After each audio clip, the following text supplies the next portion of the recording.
In what you've done with your life thus far, is it giving you what you want? Is it giving you what you want? When you look toward the future, when you look at all that's going on out here, is there some place within yourself you say, hey, I know I need to be out there in that arena. I know I can do more than what I've been doing. I know there's some great music that I have within me that I haven't brought out here yet. Is that something that you begin to look at within yourself? See, I say if you look at your life, and if you're not getting what you want, you owe it to yourself to do something differently. If you're on a job, 85% they say of Americans go to jobs that they're unhappy. If you're doing something 8 hours a day that you don't like, it's not giving you what you want, it's not giving you a strong feeling of satisfaction and fulfillment, you're miserable, you hate to go there, you're depressed just thinking about it, you sing the "Thank God It's Friday" song every week. If that's what it is, you owe it to yourself to start strategically working to change directions. See, but you know what most people will do? Most people will resist change. Most people will fight change as if change would be worse than what they're experiencing. See, they know this. They're familiar with this. Most people will not challenge the unknown. They won't just step out there. See, there's certain things that's got to be in place. They got to see it all together. And life isn't like that. That's not how you grow. So as you look at your life, you're saying, I'm not getting what I want. As you begin to look toward the future, begin to know that whatever it takes for you to create that, you've got that in you. You've got that. You've got genius in you. You've got goodness in you. You've got creativeness in you. If you decide to take the initiative to change the current quality of your life, I say to you that you will find that the universe is on your side. That life is on your side. Now, will it be turbulent? Yes. Will it be easy? No, no. Will you have some opposition? Yes. Will I make a lot of mistakes? Yes. Will I get hurt? Yes. Yes. See, a lot of people won't try anything different in life because they don't want to get hurt. Let me tell you something. It's too much pain to duck. Pain is everywhere. You can hide under here. It will come where you are. It's everywhere. Viktor Frankl calls it unavoidable suffering. You can't duck it.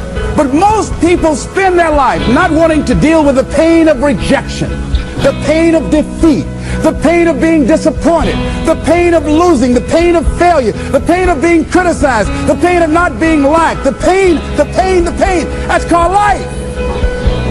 Life is full of pain. It's everywhere. But guess what? There's no gain without pain. Because it's the pain of regret that you experience. If I had it to do over again, that's a pain. Don't you know that's something? When you know, I was in a seminar once and this lady stood up. If I had my life to live over again, she talked about all of the things that she would do. And you can feel the pain of regret in her voice. The pain of regret. She still experienced pain. She was trying not to experience the pain of defeat, the pain of disappointment, the pain of loss, the pain of lack of support.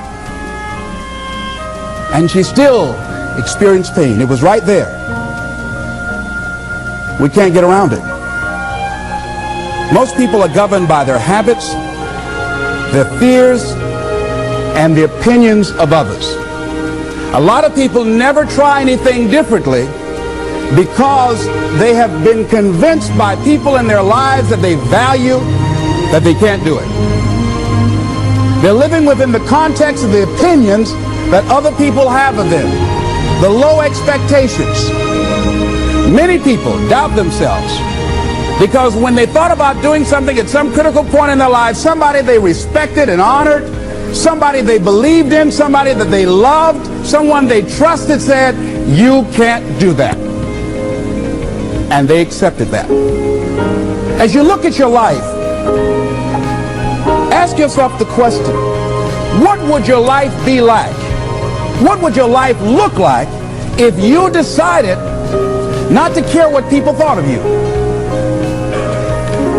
What would your life be like if you decided to give up some of your fears? What would your life be like if you decided to become courageous? What would your life be like?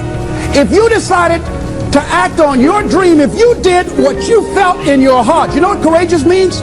Tom Ruskin and Randy Reed said. They said that courage comes from a French word which means of the heart. But how does it feel to you? He says it's courage, you know, it takes courage to live.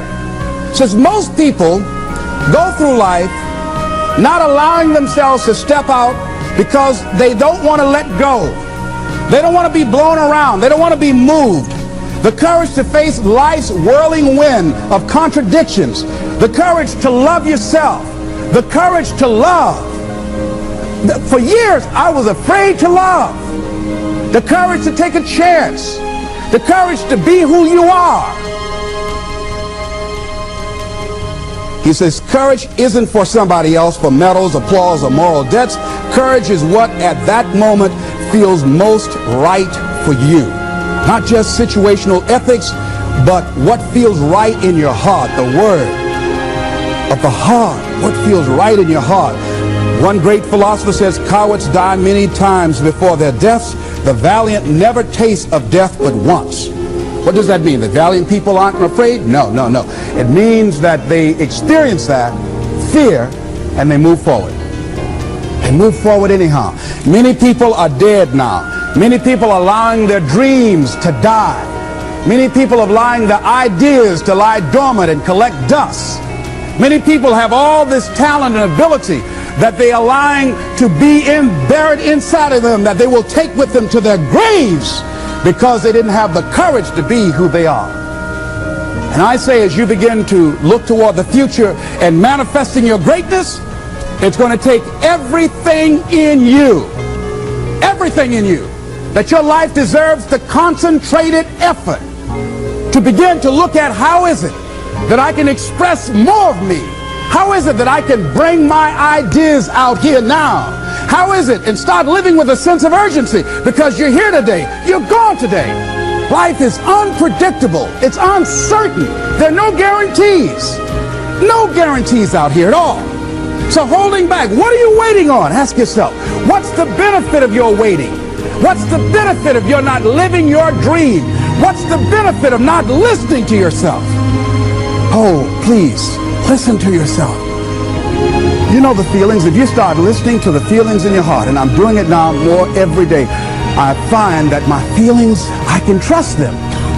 And I say to you that as you look toward the future, you look at life on a daily basis, if there's something that you have been given, if you've heard something within yourself that you know that what you're doing now doesn't fit for you, it doesn't work for you, it's not giving you what you want, and there's something else that you want to do, don't allow that inner doubt in you to talk you out of it, to build a case on why you can't have it, to tell you why you're not good enough. You ignore that inner voice and all of the external voices.